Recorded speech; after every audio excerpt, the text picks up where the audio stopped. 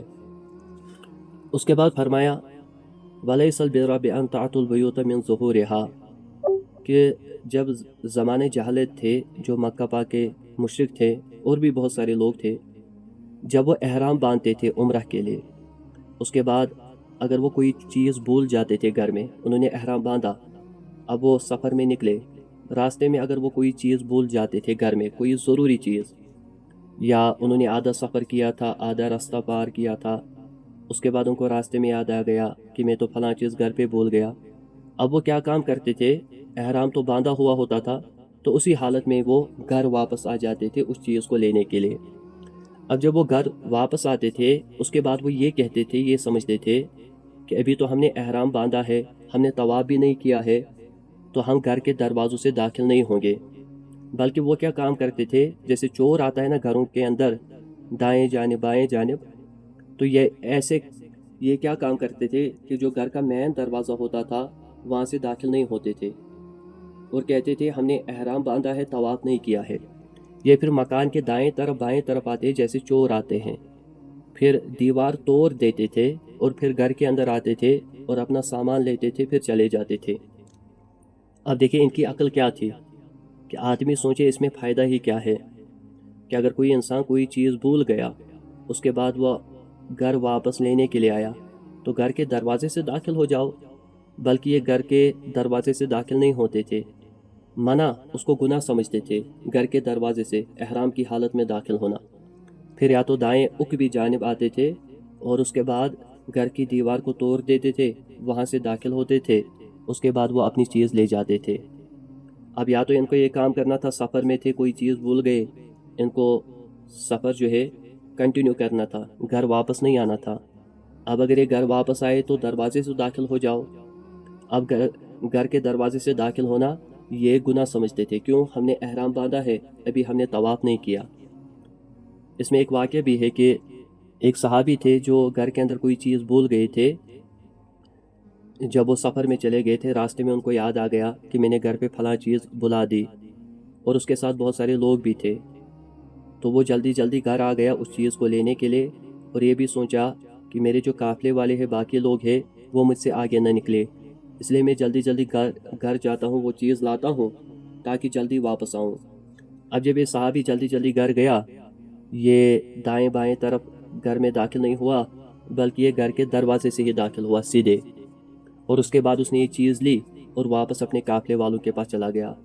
اب جب محلے والوں کو، لوگوں کو یہ پتہ چلا، انہوں نے شور مچایا کہ یہ دیکھو یہ تو گھر کے سیدھے دروازے سے داخل ہوا، تو اللہ تعالیٰ نے اس پہ فرمایا کہ دیکھو وَلَيْسَ الْبِرُّ، اور نہیں ہے نیکی، بِأَن تَأْتُوا الْبُيُوتَ مِن ظُهُورِهَا، اس میں کہ تم گھر کے عقبی جانب سے دیوار توڑ کے گھر کے اندر داخل ہو جاؤ، وَلَٰكِنَّ الْبِرَّ مَنِ اتَّقَىٰ، لیکن نیکی ان کی ہے جو اللہ تعالیٰ سے ڈرتے ہیں، کہ نیکی اللہ تعالیٰ کے حکم کے ماننے کا نام ہے۔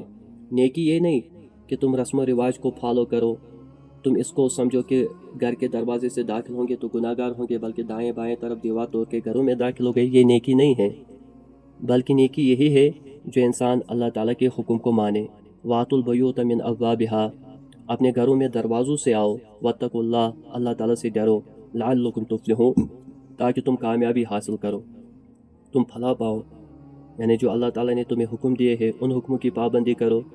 یہ کیا عقیدہ بنایا ہے، یہ کن رسم و رواج کو فالو کرتے ہو کہ اگر تمہارے گھر میں کوئی چیز، تم اپنے گھر میں کوئی چیز بھول جاتے تھے، اس کے بعد گھر کے دروازے سے اندر داخل ہونا یا آپ لوگ گناہ سمجھتے تھے، اس کے بعد گھر کی دیوار توڑ کے عقبی جانب سے گھر میں داخل ہوتے تھے، تو یہ تو نیکی نہیں ہے، بلکہ نیکی کیا ہے کہ ایک انسان اللہ تعالیٰ کے حکم کو مانے۔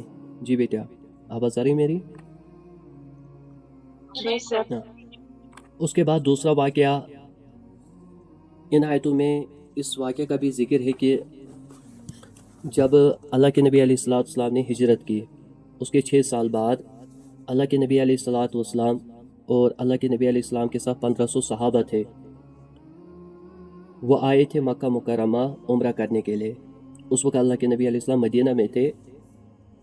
یعنی ہجرت کس کو کہا جاتا ہے کہ اللہ کے نبی ایک جگہ سے دوسری جگہ گئے۔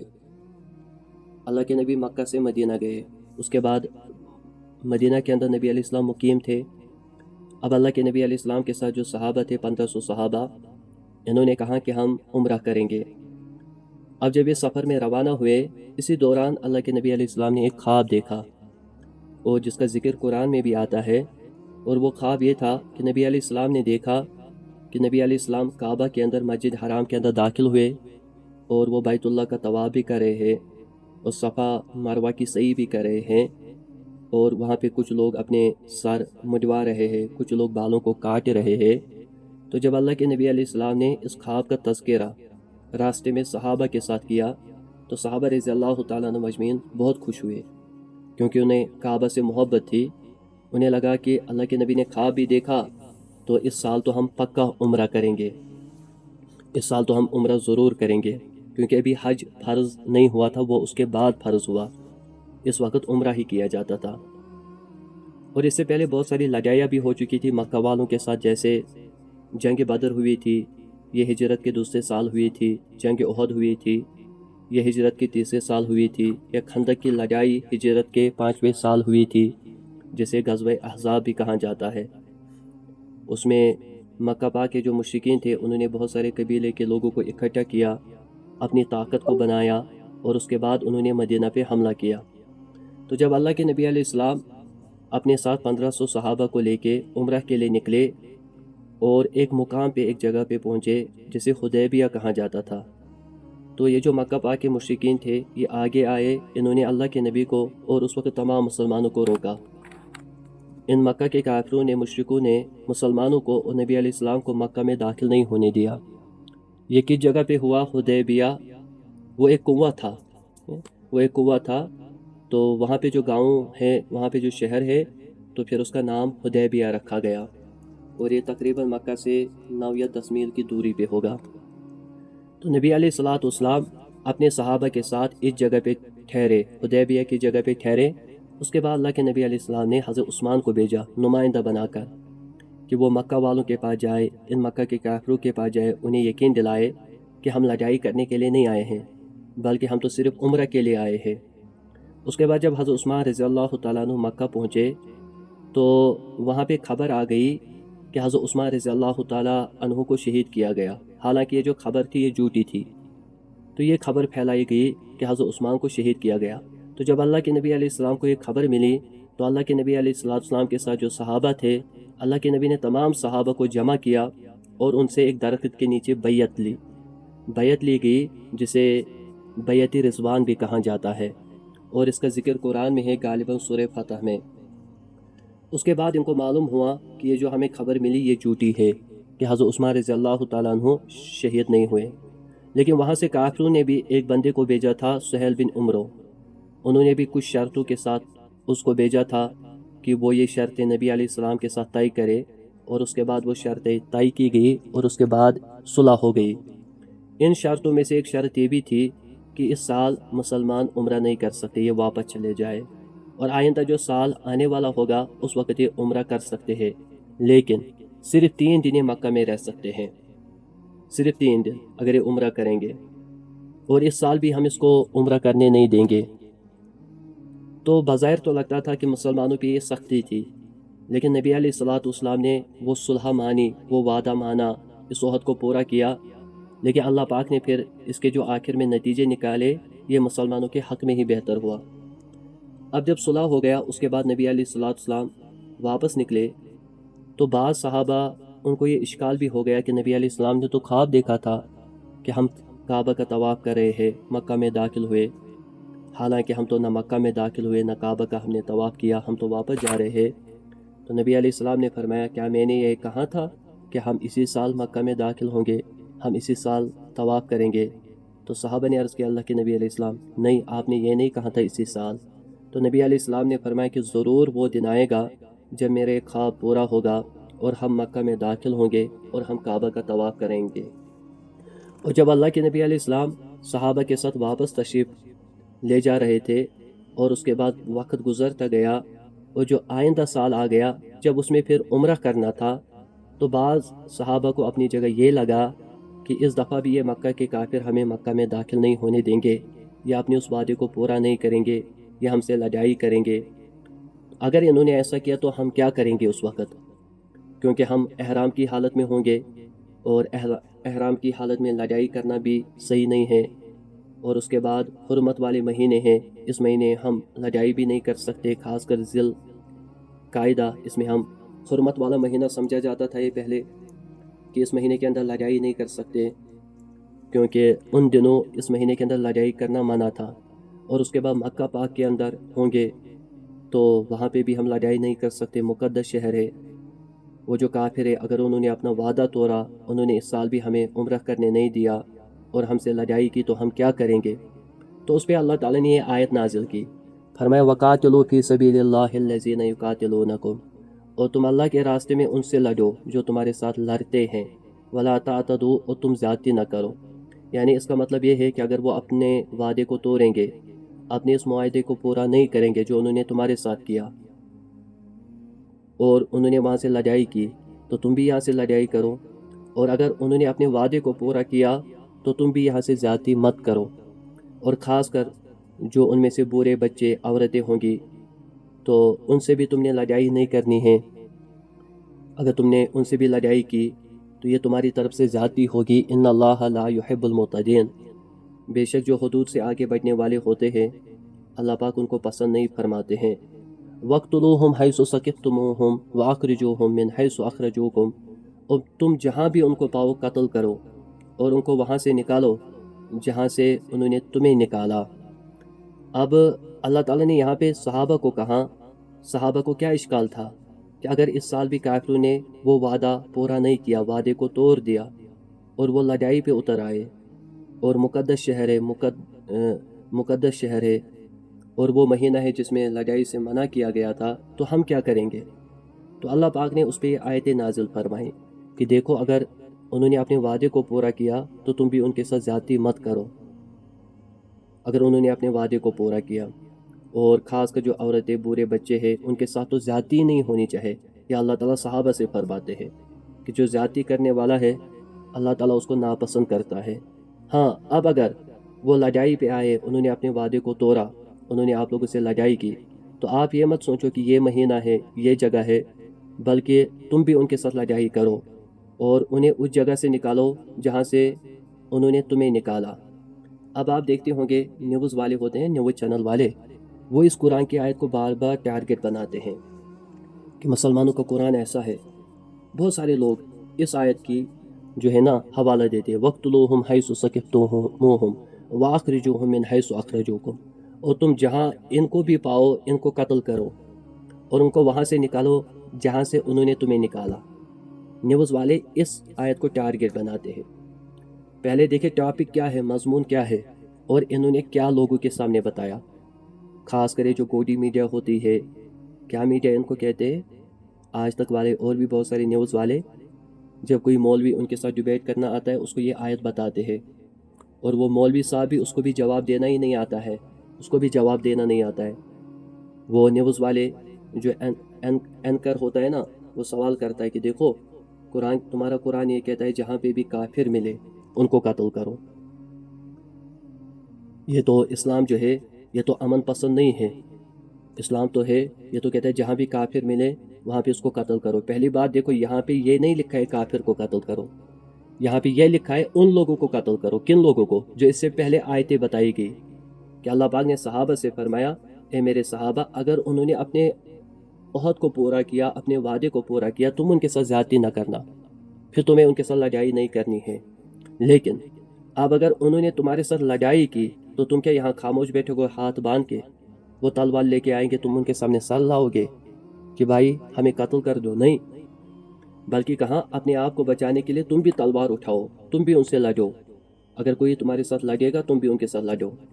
اس لیے جو کافر اس وقت مسلمانوں کے دین کو ٹھیس نہیں پہنچاتے ہیں، مسلمانوں پہ ظلم نہیں کرتے ہیں، شریعت کہتی ہے ان کافروں کا برابر خیال رکھا کرو، ان کے ساتھ لڑنا جائز نہیں ہے۔ یہ اس کافر کے بارے میں آیا ہے جو وہی سے لڑائی کرے، وہاں سے ظلم کرے، اس کافر کے بارے میں آیا ہے کہ اگر اس کے ذریعے سے تمہارے دین کو نقصان پہنچے، وہ تمہاری ذات پہ حملہ کرتا ہو، وہ تمہارے گھر تلوار لے کے آئے، تو تم نے بھی یہاں سے تلوار اٹھانی ہے، تم نے ایک سر اس کے سامنے نہیں لانا ہے کہ یہ میرا سر ہے، تلوار چلا لو، نہیں۔ اب یہ جو نیوز والے ہیں نا، کیا کہتے ہیں؟ نیوز والے کہتے ہیں کہ دیکھو یہ قرآن کی آیت جو ہے کہتی ہے جہاں تم کافروں کو پاؤ وہاں ان کو قتل کرو۔ پہلے تو یہاں پہ کافر کا ذکر ہی نہیں آیا، اب کتنا جھوٹ بولتے، بلکہ یہاں پہ لکھا ہے ان لوگوں کو، کن لوگوں کو؟ اب جو لوگ اس وقت صحابہ کے ساتھ اس وعدے کو پورا نہ کرتے۔ اور سیدھی بات ہے، اگر کوئی بندہ لڑائی کرنے کے لیے آئے گا، اس کے ہاتھ میں تلوار ہوگی، تو یہاں سے بندہ کیا خاموش بیٹھے گا؟ تو وہاں پہ اللہ تعالیٰ نے صحابہ کو کہا اگر انہوں نے اپنے وعدے کو پورا نہیں کیا، انہوں نے تمہارے ساتھ لڑائی کی، انہوں نے تلوار اٹھائی، تو تم بھی یہاں سے لڑائی کرو جب وہاں سے کی جائے گی، تم بھی یہاں سے تلوار اٹھاؤ، چاہے پھر وہ مکہ کی زمین ہو، چاہے پھر وہ کوئی بھی مہینہ ہو۔ تم نے ان کے سامنے اپنے سر نہیں لانے ہیں کہ بھائی تلوار چلا لو، ایسا نہیں، ایسا بندہ بزدل ہوتا ہے۔ تو اگر وہ تمہارے ساتھ لڑائی کریں گے، انہوں نے، ان مکہ کے مشرکوں نے جو پچھلے سال وعدہ کیا تھا کہ اگلے سال عمرہ کرنے دیں گے، اگر یہ اس وعدے کو توڑیں گے، تمہارے ساتھ لڑائی کرے، تو تم بھی تلوار اٹھاؤ، تم بھی لڑائی کرو۔ اور یہ مت دیکھو حرمت والا مہینہ ہے، کون سی جگہ ہے، تو اللہ پاک نے کہا تمہیں اجازت ہے، ہر حال میں تمہیں اجازت ہے۔ اگر ان لوگوں نے ایسے حالات پیدا کیے اور تم مجبور ہو گئے تلوار اٹھانے کے لیے، تو تم بھی ان کو اس جگہ سے نکالو جہاں سے انہوں نے تمہیں نکالا تھا۔ والفتنة اشد من القتل، اور فتنہ تو قتل سے بھی زیادہ سخت ہے۔ یعنی فتنے سے مراد عادل علماء کے نام فرماتے شرک ہے، یعنی یہ لوگ شرک سے اگر ابھی تک باز نہیں آئیں گے، انہوں نے جرم کیے، تو ان کو قتل کرنا آسان ہے شرک کے مقابلے میں۔ اگر انہوں نے اپنے وعدے کو توڑا، انہوں نے فتنہ پھیلایا، تو قتل تو چھوٹا گناہ ہے، لیکن یہ جو ان کا وعدہ توڑنا ہے، ان کا فتنہ اٹھانا ہے، یہ تو اس سے بھی بڑا گناہ ہے۔ پہلے کہا گیا کہ دیکھو مسلمانوں، تم نے ابتدا نہیں کرنی ہے لڑائی میں، تم نے تلوار نہیں اٹھانی ہے، البتہ اگر وہ لوگ وہاں سے لڑائی کریں گے اس کے بعد تم بھی تلوار اٹھاؤ۔ تو نیوز والے کیا کہتے ہیں؟ نہ ان کو الف کا پتہ ہوتا ہے، نہ یا کا پتہ ہوتا ہے، اور وہاں پہ جو مولوی صاحب بیٹھے ہوتے ہیں وہ بھی ان کو جواب نہیں دیتے کہ ان آیتوں کا ترجمہ کیا ہے کہ جہاں کافر کو پاؤ اس کو قتل کرو۔ یہ تو یہاں پہ مضمون انسان پورا دیکھنا چاہے نا، یہ کن لوگوں کا حکم ہے؟ جو کافر وہاں سے لڑیں گے، تلوار اٹھائیں گے، تو سیدھی بات ہے یہاں سے بندہ ہاتھ جوڑ کے بیٹھے گا، ہاتھ باندھ کے دیکھے گا، وہ بھی تو یہاں سے تلوار اٹھائے گا۔ فَإِن قَاتَلُوكُمْ فَاقْتُلُوهُمْ، بس اگر وہ تمہارے ساتھ لڑائی کرے تو تم بھی ان کے ساتھ لڑائی کرو۔ كَذَلِكَ جَزَاءُ الْكَافِرِينَ، اس طرح ہے سزا ہے کافروں کی، کہ یہ اس کے بغیر پھر باز نہیں آئیں گے، کہ بار بار اپنے وعدے کو توڑتے، بار بار تم پہ ظلم کرتے ہیں۔ اگر یہ باز نہیں آئے، انہوں نے بار بار تمہارے خلاف تحریکیں چلائی، پلاننگ کی، انہوں نے مسلمانوں پہ ظلم کیا، اب مسلمان تو یہاں سے ابتدا نہیں کرتا ہے، وہاں سے اگر لڑائی کی جائے تو تم بھی یہاں سے تلواریں اٹھاؤ۔ پھر مت یہ دیکھو یہ کون سا مہینہ ہے، کون سی جگہ ہے، نہیں۔ فَإِنِ انْتَهُوا فَإِنَّ اللَّهَ غَفُورٌ رَحِيمٌ، بس اگر وہ باز آئے، اگر وہ باز آئے، اپنے وعدے کو پورا کرے، مسلمانوں کو انہوں نے تکلیف نہیں پہنچائی، تو بے شک، اور اس کے بعد ایمان لایا، تو بے شک اللہ تعالیٰ مہربان ہیں۔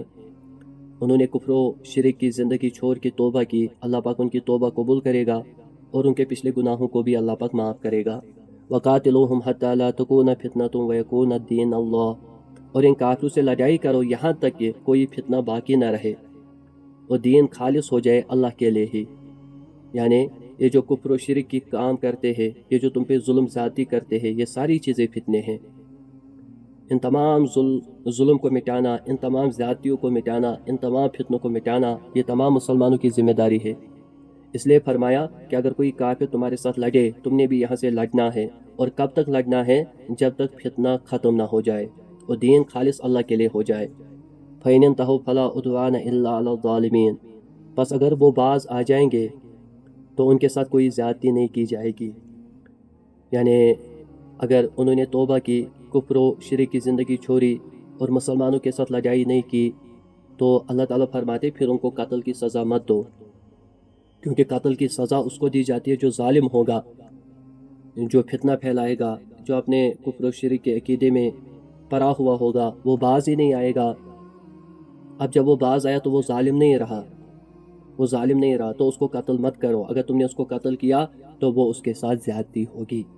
تو اللہ تعالیٰ نے فرمایا الشہر الحرام بالشہر الحرام، عزت والا مہینہ عزت والے مہینے کے بدلے ہے۔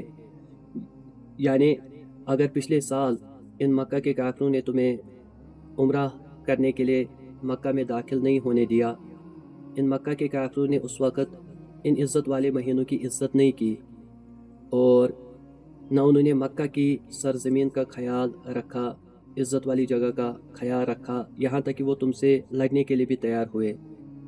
اس وقت تو تم نے ان کے ساتھ درگزر کیا، لیکن اب ایسا نہیں ہوگا، بلکہ اب اگر وہ تمہارا اس سال راستہ روکے، تمہیں عمرہ نہ کرنے دے، تمہیں مکہ میں داخل نہ ہونے دے، تو اس سال ان کے ساتھ درگزر نہیں کیا جائے گا، بلکہ اس سال ان کے ساتھ مقابلہ کیا جائے گا، کیونکہ انہوں نے حرمت والے مہینے کی پرواہ نہیں کی تھی۔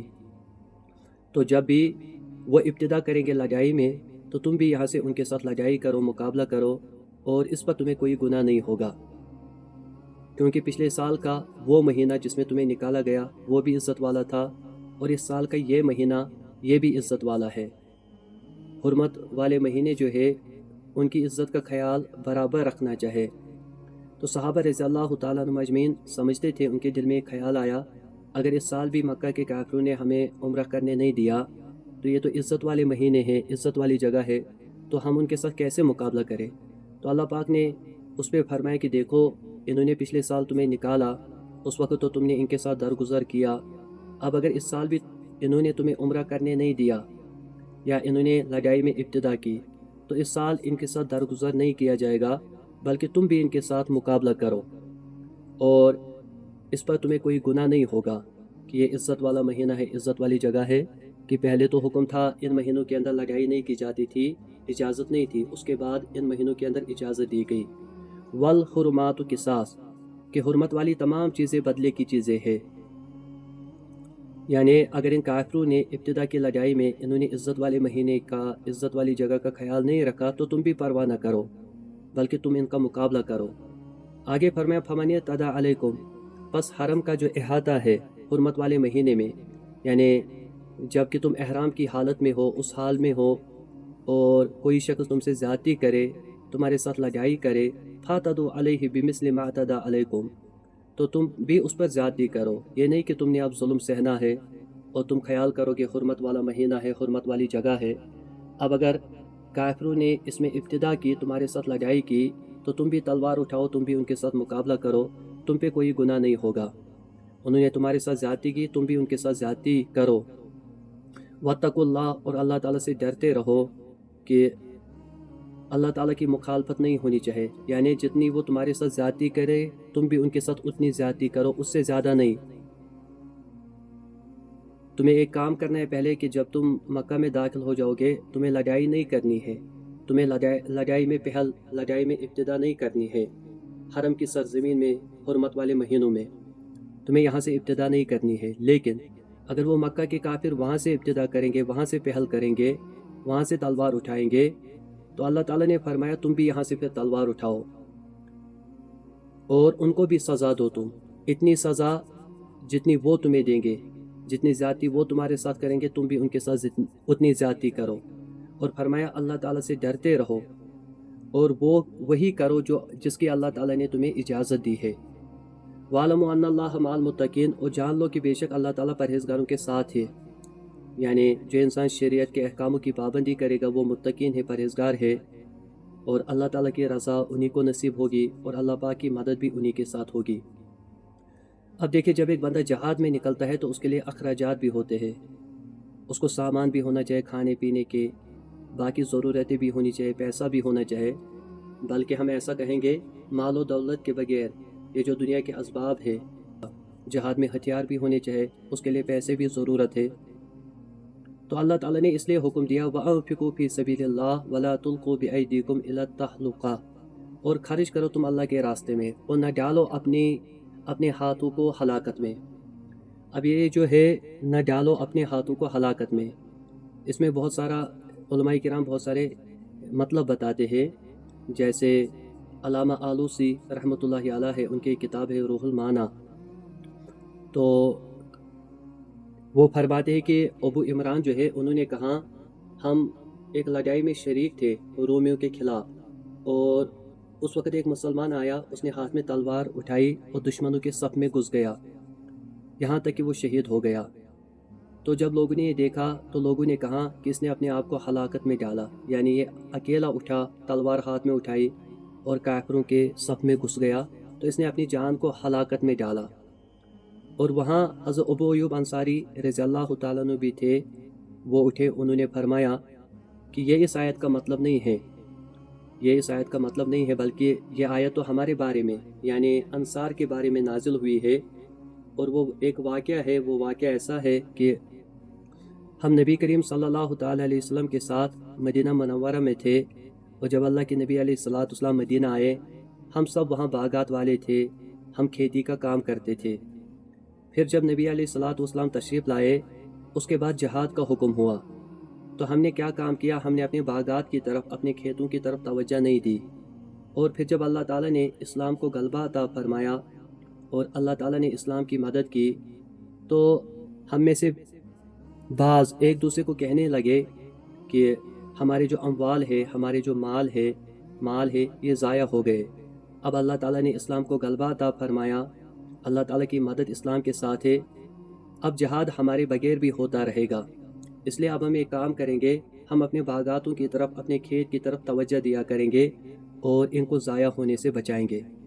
تو اللہ تعالیٰ نے نبی علیہ السلام پر یہ آیت نازل فرمائی، وَلَا تُلْقُوا بِأَيْدِيكُمْ إِلَى التَّهْلُكَةِ، اور نہ ڈالو تم اپنے آپ کو ہلاکت میں، یعنی جہاد اور اللہ کے راستے میں خرچ کرنا چھوڑ دینا، یہ تو ہلاکت کا سبب ہے کہ اگر تم نے اللہ کے راستے میں خرچ نہیں کیا، جہاد میں خرچ نہیں کیا، تو یہ ایک قسم کا ہلاکت کا سبب ہے۔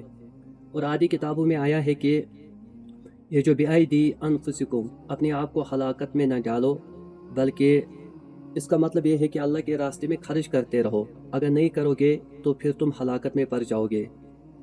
جب ایک انسان اللہ کے راستے میں خرچ نہیں کرتا، جب لوگ اللہ کے راستے میں خرچ نہیں کریں گے، تو سیدھی بات ہے مسلمانوں کے پاس ہتھیار کہاں سے آئیں گے؟ اور جو مجاہدین اللہ کے راستے میں ہوتے ہیں، ان کے خوراک کا، کھانے پینے کا انتظام کہاں سے ہوگا؟ تو جب یہ ہوگا ہی نہیں تو جہاد کہاں سے ہوگا؟ جہاد کہاں سے کر سکو گے؟ اور جب تم جہاد نہیں کر سکو گے تو اس کا مطلب ہے تم سارے کے سارے ہلاکت میں مبتلا ہو جاؤ گے۔ حدیث میں آتا ہے، اللہ کے نبی علیہ السلام نے فرمایا کہ اگر قیامت تک ظلم رہے گا تب بھی قیامت تک جہاد زندہ رہے گا، اور اگر پوری دنیا انصافی بن جائے، قیامت تک انصاف ہوگا، پھر بھی دنیا کے اندر جہاد کی ایک جماعت، پھر بھی قیامت تک جو جہاد ہے وہ زندہ رہے گا۔ تو فرماتے کہ اللہ کے راستے میں خرچ کرو، یہ مت سوچو کہ ہم اللہ کے راستے میں خرچ نہیں کریں گے تو پھر مسلمانوں کے پاس ہتھیار کہاں سے آئیں گے، مجاہدین کی مدد کہاں سے ہوگی، اور تم اپنے باغات کی طرف نظر ڈالتے ہو، اس وجہ سے تم اللہ کے راستے میں نہیں نکلتے، تو یہ بات بھی تمہیں ہلاکت میں لے جا سکتی ہے۔ وَأَحْسِنُوا، اور تم احسان کرو، یعنی احسان جو ہوتا ہے نا، یہ معاملات میں بھی ہوتا ہے، عبادت میں بھی ہوتا ہے۔ ہم نے کسی کو احسان ہوتا ہے یعنی نرمی کا برتاؤ کرنا، احسان ہوتا ہے اپنے عمل کے اندر خشوع اور عاجزی پیدا کرنا۔ معاملات میں بھی احسان ہے، یعنی ہم نے کسی کو قرض دیا، اس کے بعد ہم اس کو مہلت دیں، اگر اللہ تعالیٰ نے طاقت دی ہے معاف کرے، اگر طاقت نہیں دی ہے، اس نے ڈیٹ رکھا ہے کل، وہ کل نہیں دے سکا تو کہیں گے کوئی بات نہیں، 1 مہینے کے بعد دو، 2 مہینے کے بعد دو۔ فرمائے احسان کرو معاملات کے اندر بھی۔ اگر ہمارے پاس دکان ہے، کوئی بندہ غریب ہے، اس کے پاس پیسے نہیں، اگر اللہ تعالیٰ نے طاقت دی ہے اس کو مفت میں دے، وہ اللہ کے یہاں موجود ہے، اور اگر مفت میں نہیں دے سکتے تو کم از کم اس کو سودا دو، اور اگر وہ کل نہیں دے سکا پرسوں اس کو وقت رکھو کہ پرسوں پیسے دو، کوئی بات نہیں، پرسوں بھی نہ دے سکو، احسان کا معاملہ کرو اور اس کو وقت دو۔ اور عبادت کے اندر بھی احسان ہے، جیسے آپ لوگوں نے حدیث جبرائیل سنی ہوگی، اس میں جبرائیل علیہ الصلوۃ والسلام آتے ہیں، جس کے راوی عمر رضی اللہ تعالیٰ عنہ ہیں، کہ ہم نبی علیہ السلام کے پاس بیٹھے تھے، اجنبی شخص آیا۔ بہرحال یہ ایک لمبی حدیث ہے، حدیث جبرائیل۔ اس میں پھر آخر میں جبرائیل علیہ الصلوۃ والسلام نے ایک سوال اللہ کے نبی علیہ السلام سے کیا تھا، اے اللہ کے نبی علیہ السلام مجھے بتائے احسان کیا ہے، عبادت میں احسان کیا ہے؟ تو اللہ کے نبی علیہ السلام نے فرمایا تھا، ان تعبد اللہ کأنک تراہ فإن لم تکن تراہ فإنہ یراک، کہ احسان یہ ہے کہ تم اللہ تعالیٰ کی عبادت کے اندر خشوع پیدا کرو، اور یہ عاجزی پیدا کرو کہ تم اللہ پاک کو دیکھ رہے ہو، اگر یہ دھیان نہ ہو تو یہ دھیان رکھا کرو کہ اللہ پاک مجھے دیکھ رہا ہے. یا تو اولا دھیان ہونا چاہیے یا ادنا دھیان نماز میں کہ میں اللہ کو دیکھ رہا ہوں. اگر یہ دھیان نہ ہو تو یہ دھیان کم از کم ہونا چاہیے ادنا دھیان کہ اللہ تعالیٰ مجھے دیکھتا ہے. تو ہر ایک انسان کے ساتھ احسان کا معاملہ کرنا چاہے اس کے مرتبے کے مطابق. مسلم شریف کی ایک روایت ہے، نبی کریم صلی اللہ علیہ وسلم نے فرمایا ان اللہ تعالیٰ كتب الاحسان على كل شيء فإذا قتلتم فأحسنوا القتل وإذا ذبحتم فأحسنوا الذبح وليحد أحدكم شفرته ويسرع الذبيحة. نبی علیہ السلام نے فرمایا کہ بے شک اللہ تعالیٰ نے ہر چیز کے معاملے میں احسان کا حکم لوگوں کو دیا ہے کہ اگر تم کسی کو قتل بھی کرو گے اسے بھی اچھے انداز کے ساتھ قتل کرو. یہاں تک کہ اگر تم کسی جانور کو ذبح کرو گے تو جانور کو بھی اچھے طریقے سے ذبح کرو، اس کے ذبح کرنے میں زیادتی مت کرو. یعنی جانور کو لٹایا گیا، اس کے بعد چھری کو تیز کیا گیا اس کی آنکھوں کے سامنے، یہ منع کیا گیا. بلکہ چھری بھی ایسی ہو جس سے جانور کو زیادہ تکلیف نہ ہو، اس کو پہلے ہی تیز کرنا چاہے. اکثر کسائیوں کی عادت ہوتی ہے نا، وہاں سے جانور لیٹا ہے اسی وقت اس کے سامنے چاقو کو ذبح کیا جاتا ہے، چاقو کو تیز کیا جاتا ہے، یا ایک جانور کے سامنے دوسرے جانور کو ذبح کیا جاتا ہے. اس سے منع کیا گیا بہت کہ اگر تم نے کسی کو اب قتل بھی کرنا ہے تو اس کے ساتھ زیادتی مت کرو. کسی کو جانور کو ذبح بھی کرنا ہے نا، اس کا ذبح ایسے کرو تاکہ اس کو زیادہ سے زیادہ تکلیف نہ ہو بلکہ اس کو آرام پہنچے. اور یہاں بھی اللہ تعالیٰ نے یہی حکم دیا کہ جو تمہارے رشتہ دار ہے، مسکین ہے، محتاج ہے، یا جو لوگ اللہ کے راستے میں جہاد کرتے ہیں تو ان کے ساتھ اچھا سلوک کرو. ان اللہ یحب المحسنین، بے شک اللہ تعالیٰ احسان کرنے والوں کو پسند کرتا ہے. اللہ پاک سے واتم الحج والعمرۃ للہ، اور تم پورا کرو حج اور عمرہ کو اللہ تعالیٰ کے لیے. یعنی اس رکوع کے اندر اگر آپ دیکھیں گے وہاں پہ ذکر آیا تھا چاند کے بارے میں کہ یہ لوگ جب نبی علیہ الصلاۃ والسلام کے پاس آتے تھے تو کہتے تھے اللہ کے نبی علیہ الصلاۃ والسلام یہ چاند کبھی بڑا ہوتا ہے کبھی کم ہو جاتا ہے، یہ کیا مسئلہ ہے؟ جو آپ لوگوں نے اس سے پہلے بھی پڑھا قل ہی مواقیت للناس والحج. تو اللہ تعالیٰ نے فرمایا اے نبی آپ ان لوگوں سے کہہ دیجئے کہ اس کا تعلق وقت کے ساتھ ہے.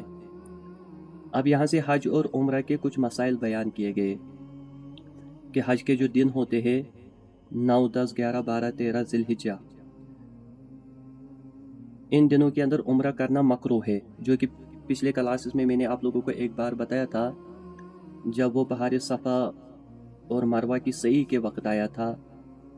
تو جو عام طور پہ حج کے دن ہوتے ہیں نا وہ 9، 10، 11، 12، 13 ذی الحجہ ہوتے ہیں. تو بہت سارے علماء کرام فرماتے ہیں کہ ان دنوں عمرہ کرنا مکروہ ہے. عمرہ تو آئے گا لیکن ثواب کم ملے گا.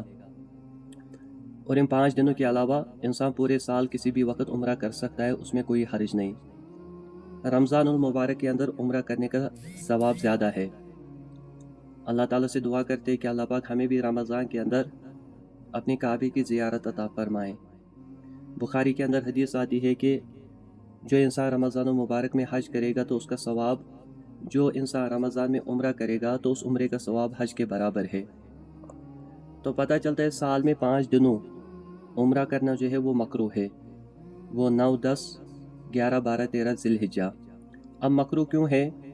کیونکہ ان دنوں جو حاجی لوگ ہوتے ہیں نا اور یہ حج کے دن ہوتے ہیں، حج کے ایام ہوتے ہیں، تو اس وقت ایک انسان عمرہ کرے گا یعنی فرض عبادت کو چھوڑ کے نفل عبادت کرے گا. تو اس وجہ سے بہت سارے علماء کرام فرماتے ہیں کہ ان 5 دنوں عمرہ کرنا مکروہ ہے. یعنی اس وقت فرض عبادت کی جاتی ہے. جیسے یہاں سے فرض نماز کا وقت ہوگا اور یہاں سے ایک بندہ نفل نماز پڑھنا شروع کرے گا، حالانکہ فرض اس نے وہیں پہ رکھی. تو فرض کے دوران نفل نماز پڑھنا، اس سے وہ نفل نماز بھی مکروہ ہوگی، اس نے فرض کو چھوڑ دیا. تو ویسے یہ جو 5 دن ہوتے ہیں حج کے ایام ہوتے ہیں، حج کے دن ہوتے ہیں، تو فرمائے ان 5 دنوں عمرہ کرنا مکروہ ہے. ہاں اگر کسی نے عمرہ کیا عمرہ تو آئے گا. اور مکروہ کس کو کہتے ہیں کہ ثواب کم ملے گا. اب اس آیت میں حکم دیا جا رہا ہے کہ اگر کسی نے حج یا عمرہ کا احرام باندھ لیا ہے تو اللہ تعالیٰ کی رضا کے لیے وہ اس کو پورا کرے، یعنی راستے میں نہ چھوڑے. جب ایک انسان احرام باندھے اس کے بعد اس کو چاہے کہ وہ حج اور عمرہ کے جو ارکان ہیں ان کو پورا کرے، راستے میں نہ چھوڑے. کیونکہ جب ایک انسان احرام باندھتا ہے تو اس کے ساتھ پھر جو ارکان ہوتے عمرہ کے حج کے وہ انسان کو کرنا بہت ہی ضروری ہوتا ہے.